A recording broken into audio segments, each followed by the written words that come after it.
रत्नागढ़ गांव में एक बड़ा व्यापारी सुखीराम दिल डरते ही अपने घर में दाखिल हुआ। उसके थैले में बहुत सारा नगद रुपया भी था जो अपनी दुकान से घर पर लाया था। घर पहुंचते ही उसकी बेटी मंजरी पानी का गिलास अभी पिता सुखीराम को थमाया ही था कि तभी 7-8 लोग हाथ में बंदूक लिए धड़ाधड़ घर में आ गए। उनमें से एक जो लंबा चौड़ा 6 फुट का था, उसने अपने चेहरे को काले कपड़े से ढका था और सिर पर पगड़ी बांधी हुई थी। उसने बंदूक सीधी सुखीराम की छाती पर तान दी। वो रुपये से भरा बैग उठाने ही वाला था कि उसकी बंदूक सुखीराम के बीच उसकी बेटी मंजरी आ गई। मंजरी ने बंदूक पकड़कर अपनी ओर कर ली और हिम्मत है तो चला मुझ पर गोली। आज तक किसी ने भी डाकू धर्मा को इस तरह से नहीं ललकारा था। धर्मा कुछ देर तक मंजरी को देखता ही रह गया। तभी उसने न जाने क्या हुआ, उसने अपनी बंदूक वापस खींच ली और अपने साथियों को बिना कोई लूटपाट किए वहां से वापस चलने का इशारा किया। तभी वो सभी डाकू अपने घोड़े पर बैठकर हवा की तरह वहां से चले गए। डकैत की धर्मा पिछले 7-8 सालों से पूरे इलाके में आतंक फैला रहा था, पर धर्मा की बात बिल्कुल अलग थी। उसने आज तक कभी भी किसी गरीब या किसी औरत को अपना निशाना नहीं बनाया था। उसके शिकार अक्सर बड़े बड़े जमींदार और साहूकार ही होते थे जो गरीबों का खून चूस कर अपने धंधे चमका रहे थे। इसी कारण से गांव के सभी लोग धर्मा को एक अच्छा आदमी मानते थे।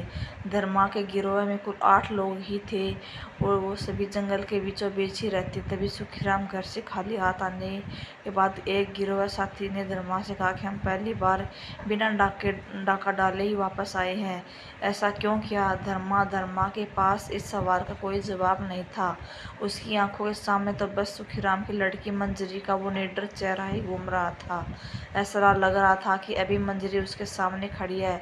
शायद पहली बार धर्मा को उससे प्यार हो चुका था। गांव वालों की नज़रों में धर्मा की छवि एक अच्छे आदमी की थी, इसलिए गांव का कोई भी आदमी पुलिस के पास उसकी शिकायत में नहीं करता था और न ही उसके खिलाफ कोई गवाही देता। बल्कि गाँव के कई लोग उसके लिए मुखबरी करते थे, बल्कि वो गाँव की हर खबर उस तक पहुँचाते थे। एक दिनों नाम का आदमी भी धर्मा को बहुत खबर पहुंचाता था और धर्मा उस पर बहुत विश्वास भी करता। धर्मा ने दिनों के हाथों मंजरी की जानकारी लेनी चाहिए तो उसे पता लगा कि 3 दिन बाद मंजरी गांव में लगने वाले मेले में अपनी सहेलियों के साथ घूमने आएगी। तभी धर्मा ने मंजरी को मिलने का मन बना लिया और मेले में भेष बदल कर चला गया। धर्मा के गिरोह में एक 20 साल का लड़का भी था जिसका नाम शीनू था। धर्मा अपने छोटे भाई की तरह ही मानता था। वह धर्मा के हर काम के लिए हमेशा तैयार रहता। उस दिन भी मेले में वो धर्मा के साथ ही था। वो दोनों नकली दाढ़ी मूंछे में थे। धर्मा की नजर लगातार मंजरी को ढूंढ रही थी। तभी अचानक उसकी नज़र मंजरी पर पड़ी। वो अपनी कुछ सहेलियों के साथ भी मौका देख कर धर्मा उसका हाथ पकड़ लिया और एक किनारे ले गया। अभी वो चिल्लाने वाली थी, धर्मा ने अपना चेहरा उसे दिखाया और जिस डकैत को देखकर वह बड़े बड़े के पसीने छूट रहे थे, मंजरी उसे देखकर बिल्कुल भी नहीं डरी। धर्मा बिना वक्त गवाए मंजरी से कहा कि कल दोपहर को क्या तुम मुझे गांव वाले तालाब पर मिल सकती हो? वो बिना अकेले मंजरी ने एक बार सोचा, कहा कि ठीक है, मैं आ जाऊँ। ये सुनते ही धर्मा वहाँ से निकल जाता है। अगली दोपहर मंजरी तालाब पर पहुँच गई। धर्मा वहाँ पर पहले से ही मौजूद था और उसका साथी सीनू भी थोड़ी दूर खड़ा था। मंजरी के वहाँ पहुँचते ही धर्मा का पहला ही सवाल था, क्या तुम मेरे जैसे डकैत से डर नहीं लगता? लड़की होकर भी तुम बहादुर कैसे हो? मंजरी ने मुस्कुराते हुए कहा, मुझे तुमसे डरने की क्या जरूरत है? मुझे पता है तुम अभी किसी भी गरीब या किसी औरत को नुकसान नहीं पहुंचाया और तुम कभी किसी बेकसूर को परेशान नहीं करते। जहाँ तक मुझे पता है तुम एक भले डकैत हो। तभी मंजरी ने पूछा कि तुम मेरे पिता को उस दिन क्यों लूटना चाहते थे? वह तो एक भले इंसान है। धर्मा ने जवाब दिया, तुम्हारे पिता भले इंसान नहीं है बल्कि एक खून चूसने वाले साहूकार है। तुम तो मुझे कुछ पढ़ी लिखी और समझदार लगती हो। एक बार अपने पिता से बही खाते देख लेना, तुम्हें सब कुछ समझ आ जाएगा।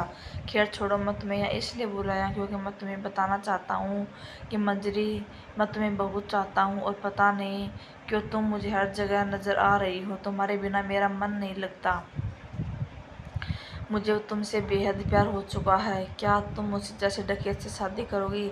धर्मा के मुँह से बात सुनकर मंजरी एकदम चौंक गई। मंजरी को धर्मा बहुत अच्छा लगा, लेकिन उसने कभी नहीं सोचा कि एक डाकू उससे प्यार का इजहार करेगा। लेकिन धर्मा आज डाकू कम एक आशिक ज़्यादा लग रहा था, और आज वो डाकू के भेष में नहीं बल्कि एक सीधा साधा इंसान बनकर आया था। वाकई में आज धर्मा बहुत सुंदर और अच्छा लग रहा था, और पहली बार किसी मंजरी से अपने प्यार का इजहार किया। इस बात से मंजरी बहुत ज़्यादा खुश हो गई और अपने दिल कि तुम भले इंसान हो, मगर एक डकैत हो, डकैत से मैं कैसे प्यार कर सकती हूँ। बुरा मत मानो धर्मा, तुम्हारा इस रूप में शादी नहीं कर सकती। धर्मा ने भी बिना देर किए जवाब दिया, मैं डकैती छोड़ दूँ तो? मंजरी ने कहा, तुम अगर डकैती छोड़ तो मैं तुम्हारे बारे में सोच सकती हूँ। धर्मा ने मंजरी का हाथ पकड़कर कहा, ठीक है, मैं जल्द ही कोई फैसला लेकर तुम्हें बताऊंगा। तुम आज से तीसरे दिन मुझे यहीं तालाब पर मिलना। यह कहकर धर्मा उदास होकर वहां से चला जाता, मगर जैसे ही मंजरी का हाथ पकड़कर जाने से उसे बड़ा ही अजीब सा फील हुआ, जैसे तन बदन में एक अलग सा करंट सा लगा हो। अब शायद मंजरी के दिल में धर्मा की जगह बन चुकी थी। वापस आकर धर्मा ने किसी भी न डाके की योजना नहीं बनाई और सबसे डकैत छोड़ने के लिए कहने लगा। उसके गिरोह के सभी लोग आपस में फुसफुसाने लगे कि धर्मा तो प्रेम के चक्कर में पड़ गया और अपने गिरोह का क्या होगा। लेकिन शीनू धर्मा के साथ ही था। शीनू का गांव पास में ही था। उसके घर में सिर्फ उसकी माँ अकेली रहती थी। तभी शीनू कहता कि धर्मा डकैत छोड़ने की खुशी में चलो आज रात खाना मेरी माँ के साथ खाएंगे, और वो दोनों उसके घर चले जाते। शीनू ने जब अपनी माँ को धर्मा और मंजरी के प्यार के बारे में बताया तो वह बहुत खुश हो गई और धर्मा से कहने लगी, तुम जल्द ही शीनू को इस नरक से निकालो ताकि उसका भी घर बच सके। इस बात से शीनू बहुत खुश हो गया और तीनों हंसने लगे। खाना खाकर दोनों ही वापस अपने डेयरी पर चले गए। धर्मा डकैती का काम छोड़ने का पूरा मन बना चुका था और उसे पता था कि इसके बदले शायद उसे जेल भी जाना पड़ सकता है, पर वह तैयार था क्योंकि मंजरी उसके रंग में रंग बस चुकी थी और वो बाकी की जिंदगी उसके प्यार में ही बिताना चाहता था। अब धर्मा और मंजरी तालाब के पास दोबारा मिलते और वह मंजरी से कहता, मंजरी आज से मैंने डकैती पूरी से छोड़ दी। इस बात से मंजरी बहुत खुश हो जाती है और एक मनचली लड़की की तरह धर्मा के सीने से लिपट जाती है और वह कहती है, धर्मा तुम दिल से बहुत अच्छे हो और तुमने डकैत छोड़कर अच्छा किया, क्योंकि मैं भी अब तुमसे प्रेम करने लगी हूँ। पहली बार मुझे भी प्यार हुआ है। दोनों का प्यार बढ़ता जा रहा था और रोज ही दोनों कहीं न कहीं मिलने लगे।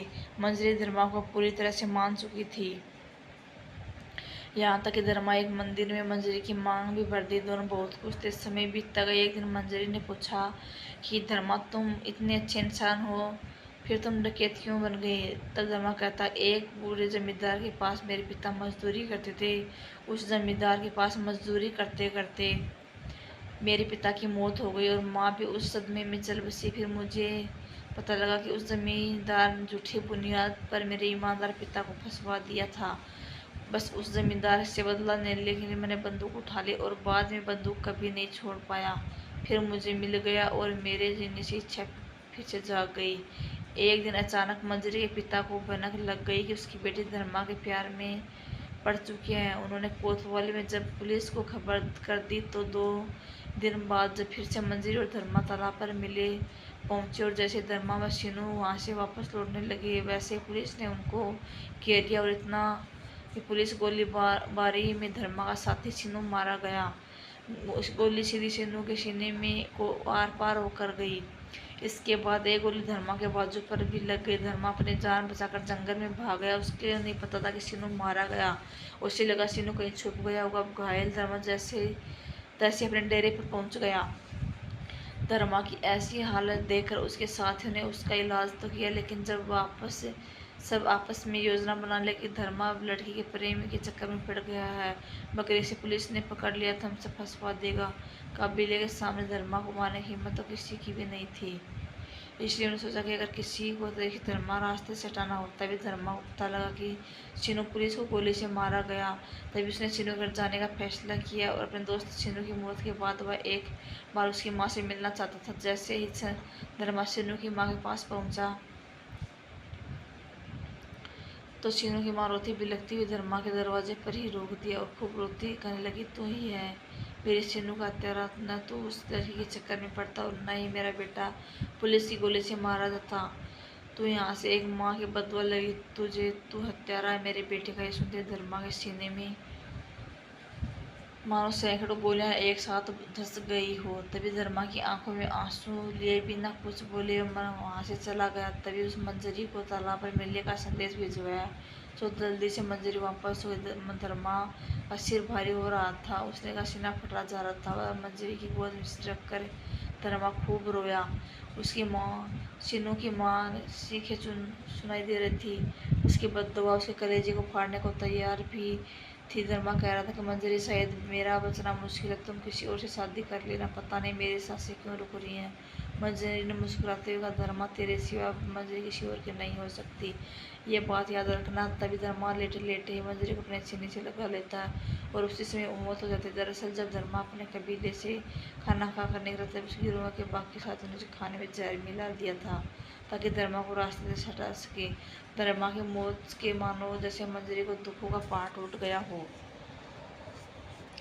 वह बेहद सा रोते रोते बेसुध सी हो गई और मंजरी ने धर्मा के साथ अपने सांसें तोड़ दी और चलते उसी के साथ उसकी दीवानी बंद करे।